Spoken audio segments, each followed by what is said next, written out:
오늘 하나님의 말씀 고린도전서 11장 23절에서 26절입니다. 함께 읽겠습니다.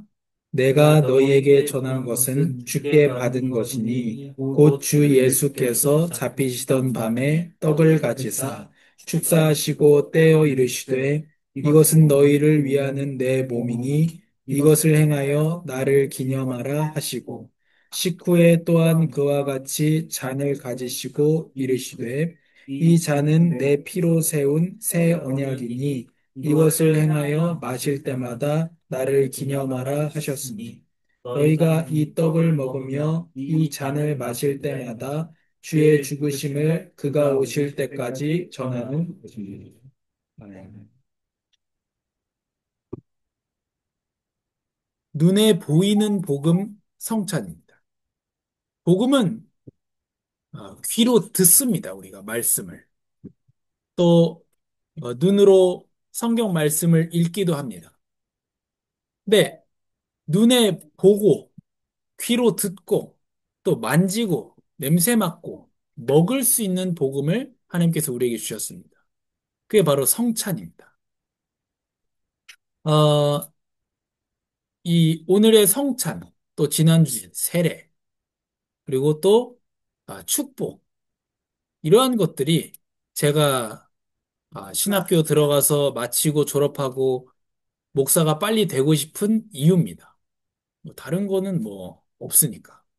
성찬을 집례를 하려면 신학대학원 마치고 목사가 돼야 되기 때문에 그런 거죠. 그 정도로 이게 성찬이 중요하고 또 엄청난 복입니다.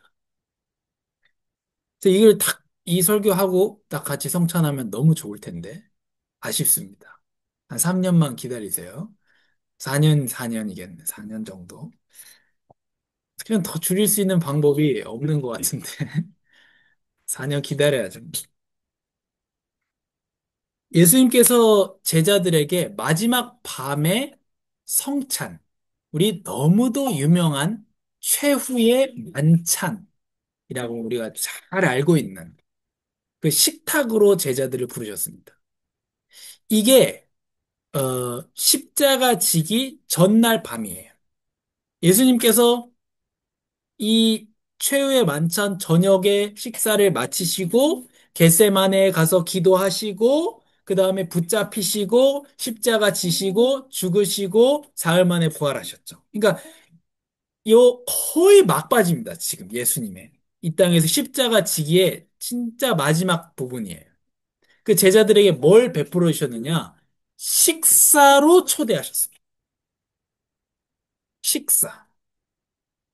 오늘 중요한 거예요. 그리고 이 성만찬 전에 무슨 일이 있었냐? 만찬하기 전에 예수님께서 제자들의 발을 씻어주셨습니다. 그러면서 이렇게 말씀하셨습니다. 내가 한 것처럼 너희도 하라고 했습니다. 예수님은 선생님이고, 적어도 아무리 낮게 표현해도 선생님이고, 하나님이시기 때문에 발을 씻어줄 이유는 없죠. 그러나 발을 씻어주고 오늘 읽어드린 본문처럼 인자가 온 것은 섬김을 받으려 함이 아니고 오히려 섬기러 오셨다는 걸 보여주셨습니다. 자기의 삶을 통해서. 내가 너희의 발을 씻어주었으니 너희가 서로의 발을 씻어주는 것이 마땅하도다 했어요. 마땅한 거예요. 예수님이 제자들 발 씻어줬는데 우리는 예수님도 아니잖아요. 그러니까 우리가 서로 발을 씻어주고 서로에 대해서 사랑하고 서로를 걱정하고 서로를 돕는 것은 아주 당연한 겁니다. 우리의 서로 섬기는 것은 시극히 당연한 행동을 하는 겁니다. 우리. 그 당연한 행동을 해도 하나님께서 칭찬을 해주시는데 이 어쨌든 마지막 식탁에 초대하셨다는 거. 그리고 부활하신 예수님께서 어, 여러 차례 나타나셨는데 그 중에 물고기 잡으러 돌아갔던 베드로를 따라간 그 나머지 제자들, 물고기 한 마리도 못 잡은 자들에게 요한복음 21장에 나타나셔서 어떻게 하셨습니까? 이 사람들이 밤새 물고기 잡았는데 한 마리도 못 잡았어요. 언제처럼요? 예수님 처음 만났을 때처럼. 그리고 이 사람들이 오는데 어떻습니까? 요한복음 21장에 해변가에 예수님 뭐하고 기다리십니까? 불 피워놓고. 그냥 얼마나 배고파요, 이 사람들이. 불 피워놓고 떡 굽고 있어요, 예수님. 그리고 와서 조반 먹으라 한 데는 옛날 말이고, 와서 아침밥 먹어라. 조반 먹어라. 그 아침밥 먹으라는 얘기죠. 먹으라 한데, 이제 와서 예수님 먹입니다. 그 예수님을 보고 이제 제자들이 물에 뛰어들어서 수영해서 오는 제자들이 뭐 그렇죠.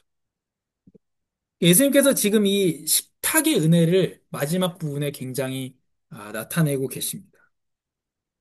그래서 성찬은 그리고 오늘 읽은 고린도 전서의 말씀에 보면 주가 오실 때까지 이걸 기념하겠습니다. 그래서 우리 성찬 중에는 우리의 베푸신 은혜를 기억합니다. 그리고 지금 주신 은혜를 받습니다. 성찬에서의 떡을 뗄 때마다 예수님이 몸이 찢어지셨다는 사실을 우리가 기념하고 기억하고 감사와 찬양합니다. 또 잔을 나눌 때마다 예수님이 피를 흘리셔서 우리의 죄를 씻어주셨다는 사실을 우리가 확인하고 기념합니다.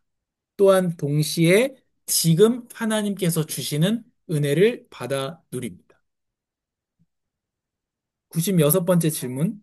성찬은 무엇입니까? 답을 읽겠습니다. 그리스도께서 제정하신 성례입니다. 떡과 포도주를 주고받음으로 그분의 죽으심을 보여줍니다. 믿음으로 합당하게 참여하는 사람이 영적 양식인 주님의 살과 피를 먹고 마심으로 양육되는 은혜의 수단입니다.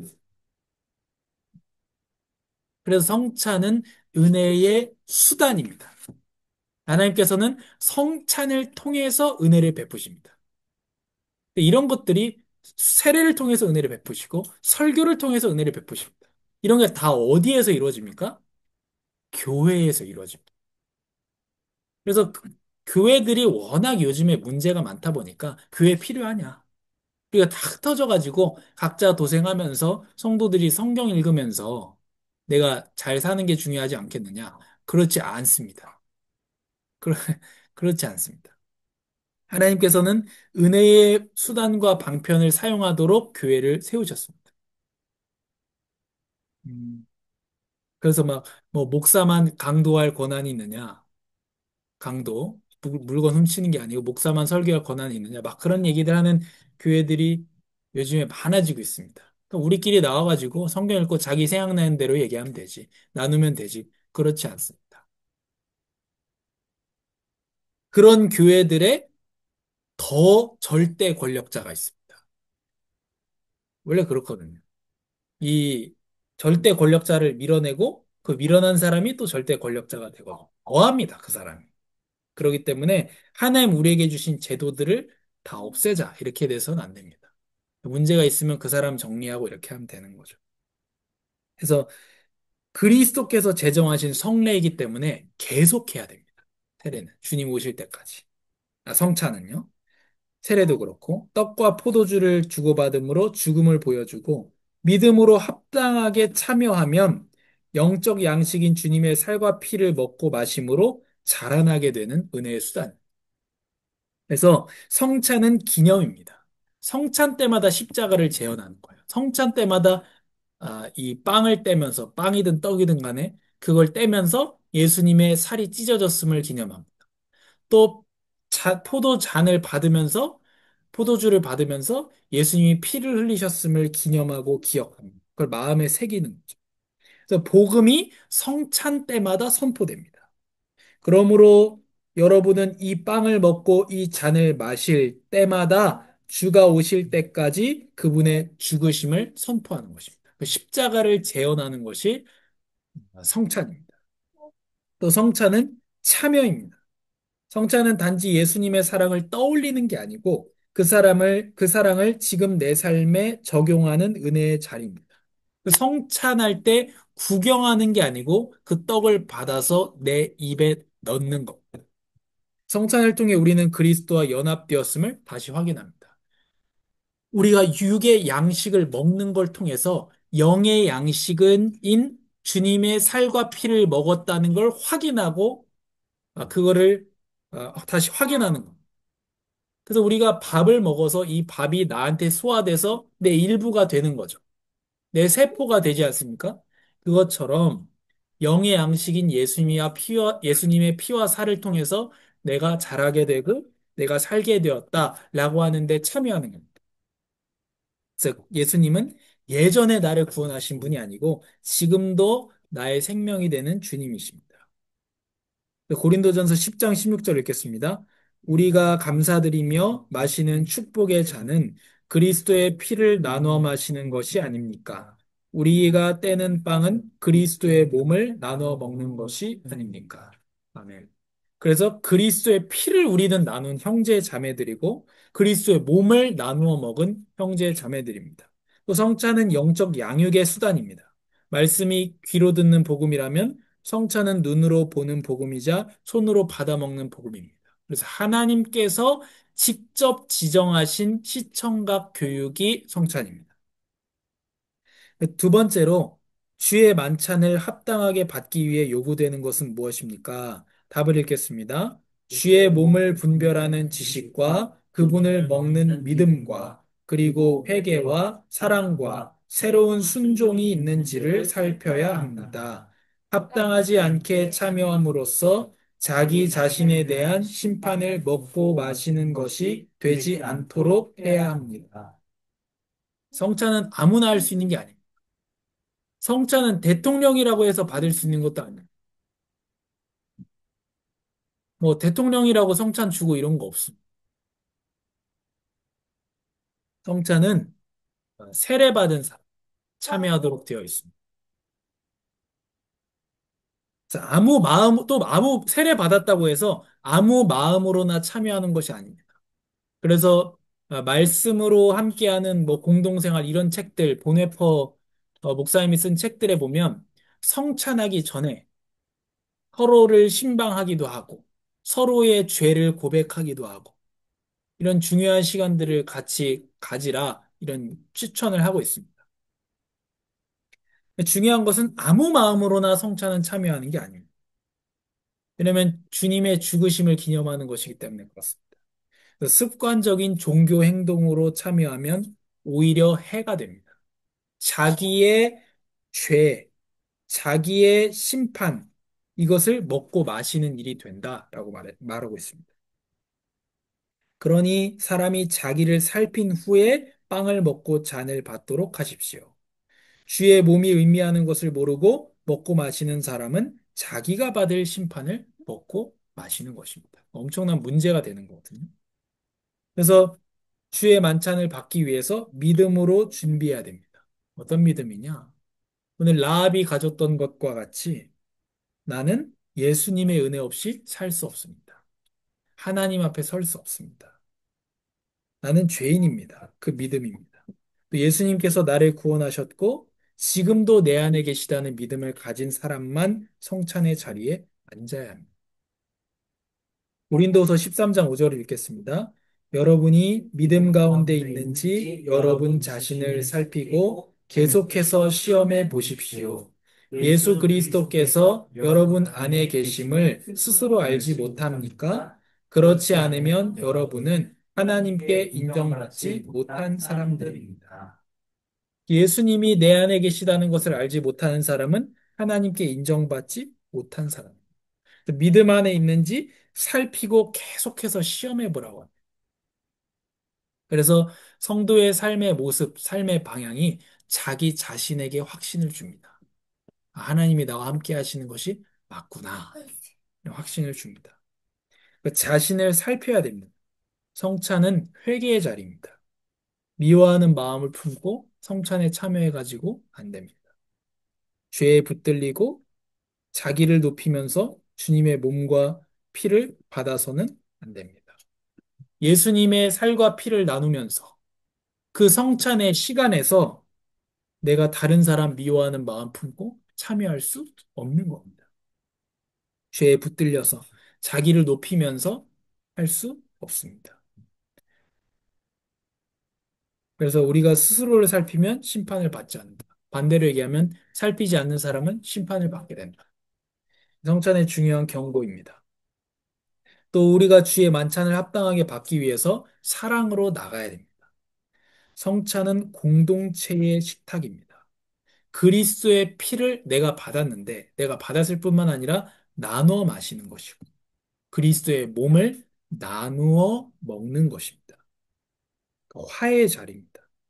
우리는 모두 그리스도의 한 몸과 한 피를 나눈 형제요 자매입니다. 성찬 때 모든 교회 안의 갈등이 다 붙어야 됩니다. 아물어야 됩니다. 그렇지 않다면 다른 마음으로 성찬을 받는 것이겠죠. 그래서 빵이 하나일지라도 하나이므로 우리가 여럿일지라도 한 몸입니다. 우리가 한 덩어리의 빵을 나누어 먹기 때문입니다. 우리는 한 분 그리스도를 통해 구원받은 한 하나님을 믿는 한 성령의 사람들입니다. 우리는 우리에게 너무나도 많은 갈등의 이유가 있고 우리에게 너무나도 많은 양육 배경과 너무나도 많은 생각의 차이, 견해의 차이가 너무나도 많습니다. 그래도 성도가 하나 될 수 있는 이유는 한 하나님을 믿기 때문에, 한 분이신 그리스도로 구원받았기 때문에, 한 성령의 인도를 받는 사람들이기 때문에 교회는 하나 될 수 있습니다. 그 외의 걸로는 절대 하나 되는 것이 불가능합니다. 그리스도께서는 우리를 천국 만찬에 초대하십니다.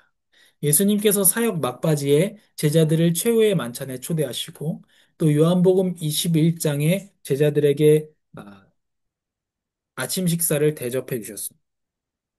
이렇게 예수님께서는 우리를 천국 만찬에 초대하십니다. 우리는 죄인입니다. 그러나 그리스도께서는 우리를 위해서 자기의 몸을 찢어서 피를 흘렸습니다. 이것이 죄짐에 눌린 사람에게 용서를 줍니다. 그래서 성찬은 용서의 시간입니다. 우리는 연약합니다. 그러나 예수님은 자기 자신의 피와 살을 먹여서 우리를 구원하실 뿐만 아니라 우리를 자라게 하십니다. 이것이 지친 성도에게 회복을 줍니다. 성찬은 회복의 자리입니다. 우리는 그리스도의 것입니다. 그리스도께서 그분의 살과 피로 우리를 사셨기 때문입니다. 그래서 끝까지 버리지 않습니다. 이게 흔들리는 성도에게 확신을 줍니다. 성찬은 확신의 자리입니다. 언젠가 우리는 새하늘과 새 땅에서 어린 양의 혼인잔치에 함께 앉게 됩니다. 이 천국 만찬에 들어가게 됩니다. 성찬할 때마다 이 잔치의 예고편에 동참하는 겁니다. 우리가 주일에 모여서 예배할 때마다 하나님 나라에 들어갈 것의 예고편을 맛보는 겁니다. 주님은 이때까지 우리를 끝까지 견디면서 오래 참으시면서 끝까지 언약을 가지고 사랑하시고 붙들어 주십니다. 이것을 우리가 예배 때마다 또한 성찬 때마다 확인하게 됩니다. 그래서 우리가 성찬의 의미를 가지고 앞으로 하게 될 때에 정말 참 의미를 가지고 하게 되기를 바라고 할 때마다 예수님의 십자가를 생각하고 또 지금 주시는 은혜를 받고 화해가 일어나고 서로 하나 되는 또 그리스도의 십자가 복음을 증거하게 되는 복된 성례가 되기를 바랍니다. 하나님 감사합니다. 우리가 예수님께서 제정하신 이 성례 중에 하나인 성찬을 볼 때에 말씀을 더욱 알아갈 때에 사모하게 하시고 기다리며 기대하게 하여 주시옵소서. 우리가 성찬할 때마다 예수님의 죽으심을 기념하며 우리가 그리스도의 피와 살을 나누어 먹은 형제요 자매라는 사실을 확인하게 하여 주시옵소서. 성찬 때마다 그리스도 십자가의 복음이 증거되게 하십니다. 우리가 예배할 때마다 하나님 나라의 그 축복을 미리 예고편으로 맛보는 시간이 되게 하여 주시옵소서. 귀한 복음을 주시고 우리를 붙들어 주신 하나님께 감사드리며 우리를 위하여 흘리신 그 독생자 그리스도의 피를 생각하는 이번 한 주간이 되게 하여 주시옵소서. 예수님의 이름으로 기도합니다.